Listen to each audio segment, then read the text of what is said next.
Я, көнең әйбәт үтте, Мәнисе. Минемчә, көнем уңышлы булды. Баштан Наилә белән косметика салонына кердек. Анда шактый вакыт үтте. Шуннан соң кафега киреп ашадык, бераз сөйләшеп утырдык. Алар яңа фатирга күчәләр икән. Шул турыда сөйләде. Шулаймы? Яңа фатир алганнармы? Ярый. Мин бик шат.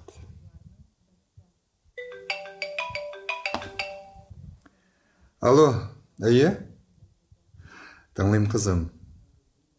Ярар, рәхмәт шалтыратуыңа. Без борчылып торабыз бит, үзең дә беләсең. Ярар, озак йөрмә. Телефоннан сөйләшә торган сүз түгел. Кайту белән барысы турында да сөйләшербез. Кызым, әйбәт кенә йөр. Ишетте.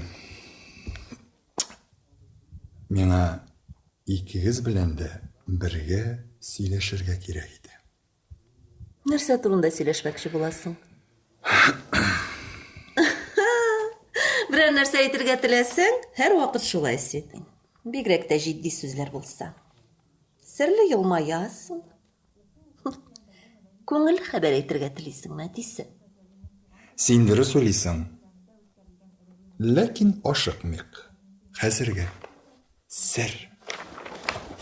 Тизрәк әйт инде, әтисе. Сабыр төбе сары алтын. Сабыр ит. Һәр вакыттагыча бергәләп хәл итәбез. Наиләләрнең яңа фатиры кайда? Яңа йортта. Ни өчен сораштырасың әле?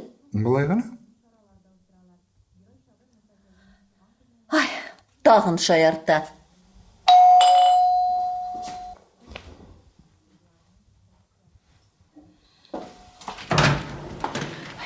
Әйдә, кызым. Сине көтәбез.